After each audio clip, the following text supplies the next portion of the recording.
The sound of gunshots ripped through the Colorado dawn like thunder on a cloudless day. Ethan Morgan dropped to one knee behind the weathered fence post, the Winchester rifle steady in his calloused hands. Three men on horseback, bandanas pulled high over their faces, circled the eastern pasture where his prize Appaloosas grazed. "That's far enough," Ethan's voice carried across the open range, deep and unwavering as the mountains behind him. At 45, his face bore the scars of the war between the states and 15 hard years ranching in unforgiving territory. The lead rider pulled his horse to a stop, dark eyes narrowing beneath a battered cavalry hat. "Well, if it ain't the famous Captain Morgan," the man drawled, pulling down his bandana. Jack Raven's smile didn't reach his eyes. "Still playing soldier on that piece of dirt you call a ranch?" Ethan's finger tensed on the trigger. "This piece of dirt is mine, Raven, and those horses ain't yours to take." Raven's hand hovered near his holster. "Maybe you should worry more about who's going to work this land when you're 6 feet under. A man alone don't last long out here." The standoff stretched tight as a hangman's rope. When Raven's hand twitched toward his gun, Ethan fired first. The shot caught Raven's second man in the shoulder, throwing him from his saddle. Before the dust settled, Ethan chambered another round and dropped the third rider with a shot to the leg. Raven's gun cleared leather, but Ethan's third shot splintered the wood of his saddle horn inches from his hand. The outlaw yanked his mount around, fury twisting his face. "This ain't over." "Morgan!" Raven shouted as he spurred his horse away. "I'll be back to collect what's mine, with interest." Ethan watched them retreat, dust clouds swallowing their silhouettes against the rising sun. The Whispering Pines Ranch stood silent around him. 5,000 acres of promise and loneliness. Sheriff Mike Williams pushed his hat back as he studied the tracks leading away from Ethan's property. "Jack Raven's getting bolder. Word is his gang hit the Northern Pacific payroll last month in Montana territory." Ethan leaned against the porch post, a cup of black coffee cooling in his hand. "He's been watching my place for weeks. Says it's on some route they want to control." Mike nodded toward the sprawling ranch house. "All this land, that new railroad spur coming through. You need hands, Ethan. Hired men who can watch your back." "Tried that. Last 3 drifters I hired stole my whiskey and a horse when they left." They walked toward the barn where the injured outlaws had been tied to await transport to the territorial prison.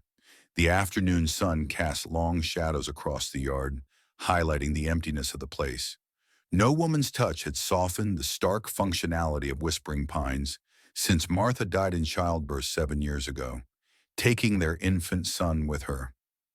"Victor Holloway's back from back east," Mike said carefully. "Says he might have a solution to your labor problem." Ethan's face hardened. Holloway's solutions usually line his pockets first. "Maybe, but he'll be at Sullivan's saloon tonight. Might be worth hearing him out." The crowded saloon reeked of sweat, tobacco, and cheap whiskey. Victor Holloway occupied a corner table, a silk vest gleaming under the lamplight. Too clean for a man who'd spent days on the trail, his eyes brightened when Ethan approached. "Morgan, just the man I wanted to see." Ethan sat without accepting the offered handshake. "What's this solution William says you're peddling?" Holloway leaned in, lowering his voice. "I was in Massachusetts handling some business. Found a situation that might interest you. A girl, 19 or so. Hannah Reed's her name." Ethan's expression didn't change. "And? Family's desperate. Father died in the war. Same regiment as you, I believe. Mother's drowning in debt. Girl got sick a few years back. Doctor said she can't bear children." Holloway's smile didn't reach his eyes. "Makes her worthless to them. They're looking to place her somewhere. You're talking about buying a woman." Ethan's voice could have frozen whiskey. Holloway held up his hands. "I prefer arranging employment. Her mother's willing to sign papers for a modest sum. You get someone to cook, clean, tend the house. She gets a roof and food. I need ranch hands, not a housekeeper."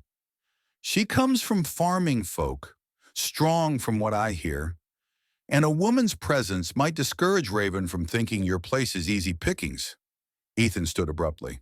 I don't buy people, Holloway. Not ever. Now hold on. Holloway pulled an envelope from his jacket. Just look at her information. Think of it as an employment contract with an advance to her family. Ethan took the envelope reluctantly. And inside was a faded photograph of a solemn-faced young woman and a letter detailing her situation. I'll consider hiring her with proper wages, Ethan said finally, but there'll be no buying and selling. I'll head east next week to see for myself. The Reed farm sat like a wound in the Massachusetts countryside, buildings sagging with neglect and fields overrun with weeds. Eleanor Reed met Ethan at the door, with suspicious eyes and a forced smile that vanished when he explained he wasn't there to purchase her daughter. Mr. Holloway assured me, she began. Holloway misrepresented both of us, ma'am. Ethan removed his hat. I'm looking to hire help, properly paid. Nothing more. Inside, the house was clean but sparse, every item of value long since sold. When Hannah Reed entered the room, Ethan recognized the quiet dignity in her posture, despite the threadbare dress. Her eyes, intelligent and wary, met his directly. You're not what Mr. Holloway described, she said softly. Neither are you. Ethan nodded respectfully. He failed to mention you're the daughter of Corporal James Reed. Hannah's eyes widened. You knew my father? Served together at Antietam. He saved my life. Ethan turned to Eleanor. Your husband was a good man, ma'am. He deserves better than having his daughter traded away. Eleanor's face hardened. We've no choice. The bank takes the farm next month. She glanced at Hannah with a mixture of resentment and resignation. I paid good money to Dr. Wilson to confirm what I suspected. Hannah can never give a man children. What future is there for her here? Hannah's face flushed with humiliation. But she stood straight. Mother arranged that diagnosis herself. The doctor barely examined me. She turned to Ethan. I can work, Mr. Morgan. I'm stronger than I look. I believe you are. Ethan placed a small stack of bills on the table. This is an advance on wages if you choose to come work at my ranch. Real wages, your own room, and safe passage back if you decide to leave. Eleanor stared at the money. Holloway offered twice this. Because he was selling a lie, ma'am. Hannah stepped forward. I'll go. When do we leave? The Transcontinental Railroad cut through the landscape like a steel river, carrying them westward through territories Hannah had only read about in dime novels. Seated beside Ethan in the passenger car, she watched mountains rise from flat plains with widening eyes. Have you always lived in Colorado? She asked as the train rocketed through Nebraska. Kentucky-born. War took me through most states. Headed west after, like many who couldn't go home again. When night fell, Ethan showed her how to use the small Derringer he'd purchased in Chicago. Territory gets rougher the further west we go. Keep this in your pocket. 2 shots. Make them count if needed. Hannah's fingers trembled as she handled the weapon. I've never fired a gun. Pray you never need to. He guided her hands into proper position. But if you do, aim center and squeeze. Don't pull. The lesson proved timely. 2 days later, as they changed trains in Cheyenne, 3 men followed them from the station. Hannah noticed them first, nudging Ethan as they turned down an empty street. The lead man called out, That's a mighty fine watch chain, mister, and the lady's bag looks heavy. Ethan pushed Hannah behind him. Move along, boys. Nothing for you here. Instead, they spread out, hands moving to hidden weapons. Without hesitation, Ethan drew and fired in one fluid motion. The first man dropped, clutching his arm. The second lunged forward, and Ethan's fist connected with his jaw with a sickening crack. The third pulled a knife, slashing at Ethan's side, drawing blood. Hannah's hand closed around the Derringer in her pocket. Her shot went wide, but the distraction gave Ethan time to deliver a crushing blow to the attacker's temple. Moments later, sheriff's deputies arrived, dragging away the would-be robbers. A deputy bandaged Ethan's side while he recounted the attack. "You saved my life," Ethan told Hannah quietly as they boarded their connecting train. She stared at her hands, still shaking from the adrenaline. "I missed completely." "Doesn't matter. You acted when it counted." His eyes held new respect. "That's rare." Whispering pines appeared on the horizon like an island in a sea of prairie grass. But as they approached, Ethan tensed beside her. The cattle were bunched nervously in the far pasture. The front door of the main house stood open. "Something's wrong," he muttered, reaching for his rifle. Inside, the ranch house had been ransacked. Furniture overturned, cabinets emptied. On the wall, scrawled in what looked like animal blood, "Next time it's you." "Raven," Ethan growled, checking each room with his rifle ready. Hannah surveyed the destruction with steady eyes. "We should start cleaning up." Ethan looked at her sharply. "I didn't bring you here for this. You can still catch the eastbound train tomorrow." She picked up an overturned chair. "I'm staying, Mr. Morgan. I made my choice." The next week settled into an uneasy rhythm. Hannah proved herself capable beyond Ethan's expectations, learning ranch operations with determined efficiency. By day, they repaired fences, tended livestock, and kept watch for Raven's men. By night, Ethan taught her tracking, hunting, and survival skills. "You're a natural with horses," he commented one evening as they sat on the porch, cleaning their rifles. "Most Easterners take months to develop the touch you've got. My father raised quarter horses before the war." Hannah's hands moved confidently over the weapon parts. "Mother sold the last one to pay the doctor when I got sick." Ethan studied her profile in the fading light. "That illness, the one the doctor said left you barren, was that diagnosis legitimate?" Her hand stilled. "I had typhoid fever, nearly died, but the examination afterward was brief, paid for by my mother. She needed a reason why no one would marry a poor farmer's daughter." She looked up, challenge in her eyes. "Does it matter to you what that doctor claimed?" "No," he answered honestly. "Lost my wife and son to childbed fever. Some might say that makes us both damaged goods." A ghost of a smile touched her lips. "Maybe we are, but we're still good for something." Sheriff Williams arrived 3 days later with news. "Raven's gang hit the Coleman place yesterday, took everything they had, burned the rest." Ethan's jaw tightened. "How many dead?" "None this time, but they're getting bolder." Mike glanced at Hannah, who was working nearby. "Holloway's been asking about her. Says her mother signed legal papers." "Holloway's a liar. Hannah's here by choice. Paid fair wages." Mike nodded. "Might be worth knowing Holloway's been seen drinking with Raven's boys in Willow Creek." That night, Ethan added extra patrols around the property. Hannah insisted on taking shifts, proving her improving marksmanship on tin cans placed along the fence line. "You're a quick study," Ethan remarked as she hit 9 of 10 targets. "Necessity's a good teacher." She reloaded the way he'd shown her. "My mother always said I was unteachable." "Your mother was wrong about many things." Hannah's next shot split a can clean in half. As the weeks passed, their relationship evolved.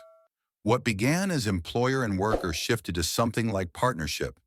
They ate meals together, worked side by side in the fields, and spent evenings on the porch watching the sun set over the mountains.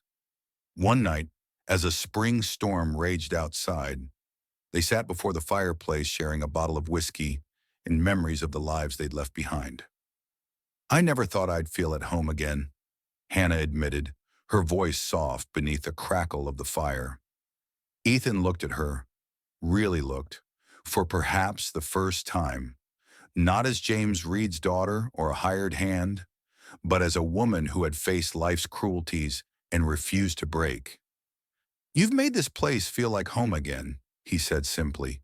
The air between them changed, charged like the lightning outside. When he touched her hand, she didn't pull away. Their first kiss was tentative, a question neither had dared ask before. The second answer answered it definitively. That night they found in each other's arms a comfort neither had expected to find again, or perhaps ever.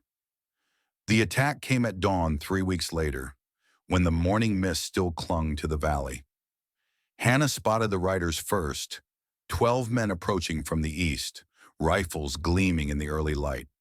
She fired a warning shot, then ran to wake Ethan. They took positions in the reinforced barn, where they had prepared defenses after the first incident. Through a narrow window, Ethan recognized Jack Raven leading the charge. "They're after the horses and cattle," he told Hannah, "but they'll burn us out if they can." The first volley of bullets splintered wood around them. Hannah returned fire steadily, forcing 2 riders to retreat. Ethan's shots were methodical, dropping 3 men from their saddles. "Save your ammunition," he warned as the gang split up to surround the buildings. Smoke began rising from the eastern corral. They'd set the hay storage ablaze. Hannah moved to a different position, firing at shadows moving between outbuildings. A bullet grazed her arm, tearing fabric and skin. She bit back a cry, pressing her sleeve against the wound. Ethan's expression darkened when he saw the blood. "Stay down." "I'm fine." She chambered another round. "We can't let them reach the house." For hours they held off the attackers, picking them off when they grew careless. By mid-afternoon, only 5 raiders remained. Raven, furious at the resistance, ordered a final charge on the barn. In the chaos, Ethan's rifle jammed. Hannah rose to cover him, firing steadily as he cleared the mechanism. A bullet struck her in the side, the impact knocking her backwards. Ethan caught her before she hit the ground, dragging her behind a stack of hay bales. "Hannah!" His hands pressed against the wound, blood seeping between his fingers. Her face had gone pale, but her eyes remained clear. "Don't stop fighting." The world narrowed to the feel of her blood on his hands, the sound of her labored breathing. With a roar of fury, Ethan grabbed both weapons and charged forward, firing with deadly accuracy. 3 raiders fell in quick succession. Raven and his remaining man retreated, disappearing into the tree line. Ethan gathered Hannah in his arms, her blood soaking his shirt as he raced toward the house. "Stay with me," he commanded, voice raw with fear. "That's an order, Hannah." Her eyes flickered open, a strange smile touching her lips. "Never been good at taking orders." Then her eyes closed, and Ethan's world collapsed into darkness. Dr. Wilson's wrinkled hands worked methodically, extracting the bullet from Hannah's side. "She's lucky. Bullet missed anything vital." Ethan paced the small doctor's office in town, hands still stained with her blood. "Will she recover fully?" "Should do." Wilson paused, frowning as he examined Hannah more thoroughly. "Captain Morgan, when was the last time Miss Reed saw a doctor?" "Before she came west, I suppose. Why?" Wilson's eyes met Ethan's. "She's with child. Early stages, but unmistakable." Ethan stilled, his mind calculating dates. 3 weeks since their night together during the storm. "Are you certain?" "Quite certain." Though surprisingly healthy for someone supposedly barren, the doctor's eyebrows raised. "Someone lied to this young woman about her condition. Her mother paid for that diagnosis," Ethan said grimly, "to make her easier to sell off." "Disgraceful," Wilson continued his work. "Well, whatever falsehoods were told, the truth is she's carrying a child now. About 3 weeks along, I'd estimate." The door burst open. Sheriff Williams staggered in, blood streaming from a wound in his shoulder. "Ethan! Holloway and Raven! They've taken your ranch. Claim to have legal papers." Ethan surged to his feet. "What papers?" "Sale documents, signed by Eleanor Reed, selling her daughter and all her property, including anything she might acquire through marriage or employment." Mike grimaced as Wilson turned to examine his wound. "It's a slave contract. Illegal as hell, but they've got 6 armed men holding the property till a judge can rule. Hannah's not property. Ethan's voice was deadly calm. And that land is mine. We need to be smart about this. Mike winced as Wilson extracted a bullet from his arm. Raven's men shot 2 deputies already. Ethan checked his ammunition.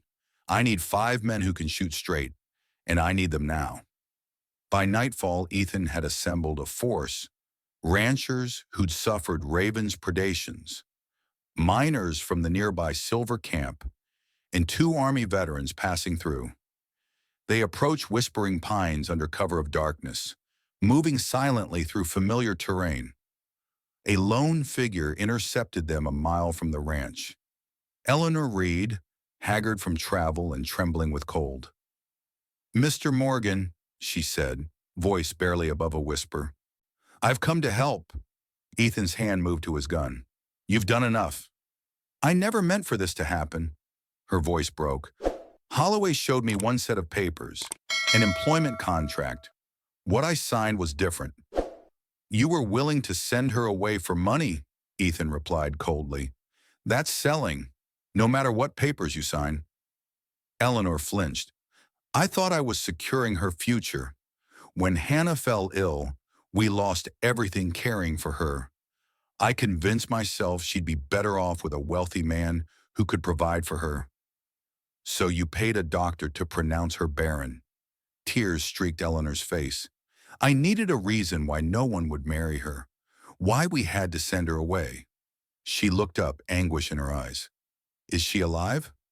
"She's alive. Wounded, but alive." Ethan's voice softened slightly. "And she's carrying a child." Eleanor's face went white with shock. "That's not possible. Dr. Adams said." "Dr. Adams lied or was wrong. Hannah's pregnant." Ethan checked his weapons.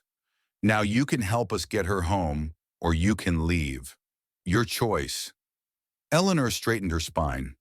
"Holloway has men watching all approaches to the house, but I know a way in through the root cellar. They don't know about me yet." The raid began at midnight. Ethan's men surrounded the ranch house while he, Mike, and Eleanor approached from the creek bed that ran behind the property. 2 of Raven's sentries fell silently to well-placed shots. The third managed a warning shout before Mike's bullet found his chest. Gunfire erupted from the house. Ethan's men returned fire, forcing the defenders to keep their heads down while Ethan and Mike circled to the root cellar Eleanor had described. Inside, they encountered Holloway first, cowering in the kitchen with a bottle of Ethan's whiskey.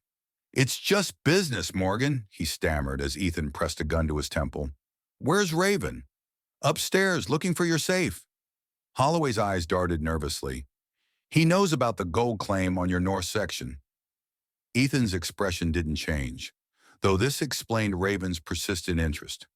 The small vein of ore he discovered last spring wasn't rich, but it was enough to attract vultures. A gunshot from above drove them to cover. Raven appeared at the top of the stairs, firing wildly as he retreated toward the back bedroom. Ethan pursued, exchanging shots that splintered wood and shattered windows. In the hallway, a bullet grazed Ethan's temple, momentarily blinding him with blood. He fired back instinctively, hearing Raven curse as he dove into the master bedroom. Ethan kicked the door open to find Raven standing by the window, gun aimed steadily. "Should have sold to me when I offered," Raven snarled. "Now I'll just take it from your corpse." They fired simultaneously. Ethan's bullet struck Raven in the chest. Raven's shot went wide as he staggered backwards, crashing through the window to the ground below. Outside, the shooting had stopped. Mike appeared in the doorway, blood seeping from a fresh wound in his leg. "We got them, Ethan. All accounted for." Ethan helped his friend to a chair. "How bad?" "I'll live." Mike grimaced. "Your property's secure. Holloway's confessed to the forgery. Judge will throw out those papers quick enough." Hannah recovered slowly but steadily, tended by Dr. Wilson and, surprisingly, her mother. Eleanor worked tirelessly, as if through service she might earn forgiveness for the years of resentment and manipulation. She wants to make amends, Hannah told Ethan as they sat on the porch one evening, watching the sunset paint the mountains gold. Her hand rested lightly on her still flat stomach. I'm not sure I'm ready to forgive her, but I understand her desperation better now. Ethan covered her hand with his. What about us? I'm not sure what's proper here. Hannah smiled. Since when has anything about our situation been proper, Mr. Morgan? Ethan, he corrected gently. After everything, I think you've earned the right to my given name. Ethan, she repeated, testing the sound. I don't need your name or a ring, but I'd like to stay, not as your employee, but as your partner, for our child's sake and our own. He brought her hand to his lips. I want more than that, Hannah Reed. I want to give you my name if you'll have it, not because you need it, but because I need you.